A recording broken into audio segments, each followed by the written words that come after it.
মমির রান্নাশালে সবাইকে স্বাগত। আজকে বানাবো তপসে মাছের চপ। তপসে মাছের চপ বানানোর জন্য 8 পিস তপসে মাছ নিয়েছি, 250 গ্রাম পালং শাক, এখানে রসুন কুচি, পেঁয়াজ কুচি, আদা বাটা আর দুটো মাঝারি সাইজের আলু হাফ করে কেটে সেদ্ধ করে নিয়েছি। গ্যাস অন করেছি, তাতে কড়া বসিয়েছি। এবার কড়ায় 6-7 চামচের মতো তেল দিয়ে দিলাম। তেলটা খুব ভালো গরম হয়ে গেছে, মাছগুলোকে তেলের উপরে ছেড়ে দিচ্ছি।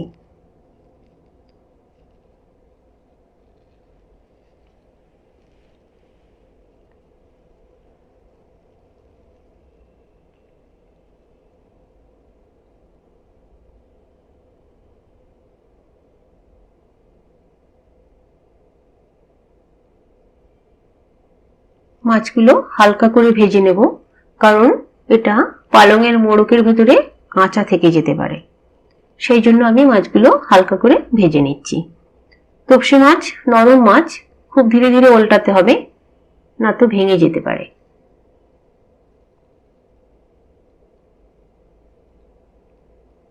হালকা করে ভাজা হয়ে গেছে, এবার তুলে নিচ্ছি।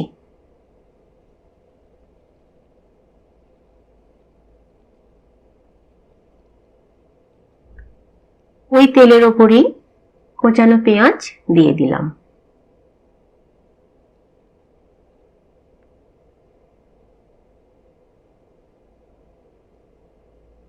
দু চারবার নেড়ে চেড়ে রসুন কুচিটা দিয়ে দিলাম।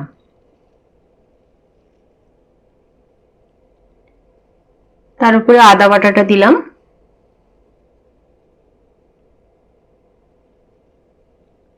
জিরে গুঁড়ো দিলাম হাফ চামচ।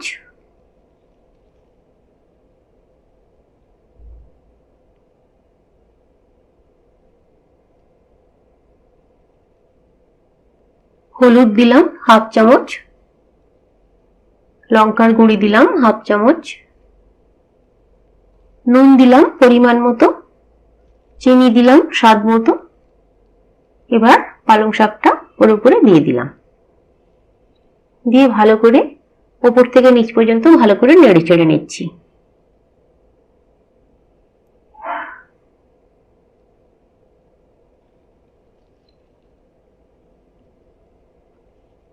এবার চাপা দিয়ে 5 মিনিটের মতো রেখে দেব।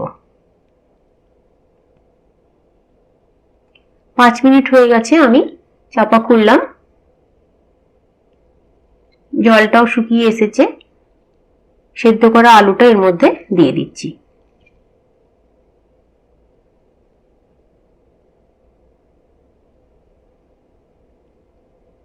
আলুটাকে এর মধ্যে ভালো করে 2-4 বার নেড়ে চেড়ে নিতে হবে।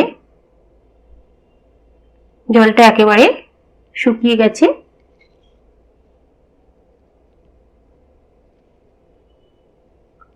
এবার এটাকে আমি ঢেলে নেব।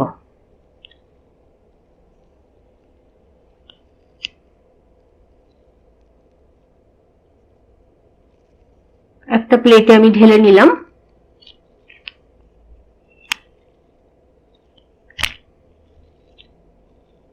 বেসনে একটু নুন দিয়ে দিলাম।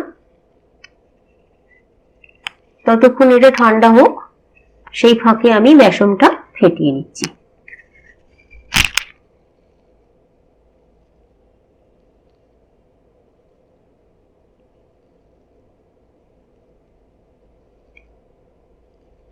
এখানে বলা হয়নি আমার, তাই বলছি। পেঁয়াজটা মাঝারি সাইজের একটা পেঁয়াজ ছিল, আর রসুন দু কোয়া মতো রসুন ছিল। আদা বাটা ছিল 1 চামচ। বেসন ফেটানো হয়ে গেছে।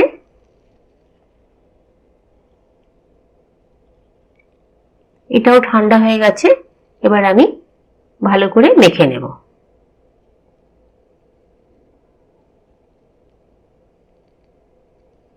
ভালো করে মেখে নিয়েছি, নিয়ে একটা করে বল বানিয়ে নিচ্ছি। লুচির যেরকম লেচি হয় সেরকম মাপের একটা করে বল বানিয়ে নিচ্ছি।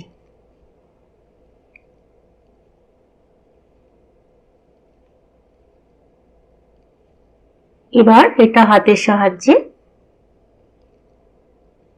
এরকম করে নিলাম, এর ভেতরে মাছটা দিয়ে দেব, দিয়ে মুড়ে দেব।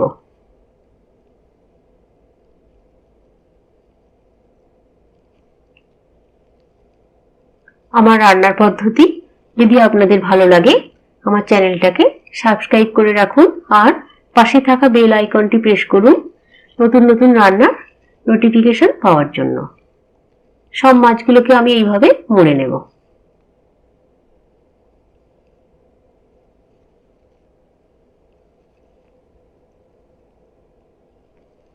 রেডি হয়ে গেছে সবগুলো।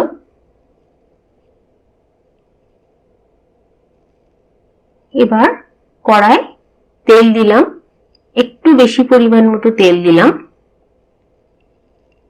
তেলটা 1 কাপের মতো হবে।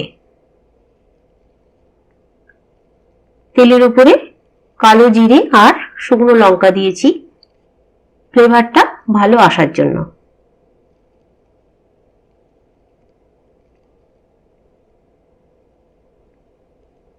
লঙ্কাগুলো আমি তুলে নিলাম। লঙ্কাগুলো থাকলে ঝাঁঝ উঠতে পারে, সেই কারণে লঙ্কাগুলো তুলে নিলাম।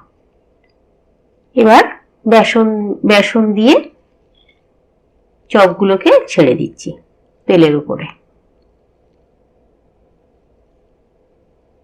একেবারে সবগুলো ভাজা যাবে না, 4টে খুব ভালোভাবে ভাজা যাচ্ছে, সেই কারণে আমি 4টে প্রথমে ভেজে নেব, পরে আরো 4টে ভেজে নেব। পরের 4টে ভাজার জন্য আর এক্সট্রা তেল লাগবে না, এই তেলেই হয়ে যাবে।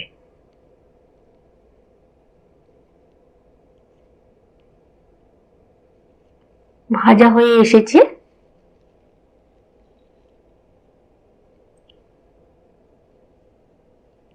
আমার রান্না আপনাদের কেমন লাগছে অবশ্যই কমেন্ট করে জানাবেন।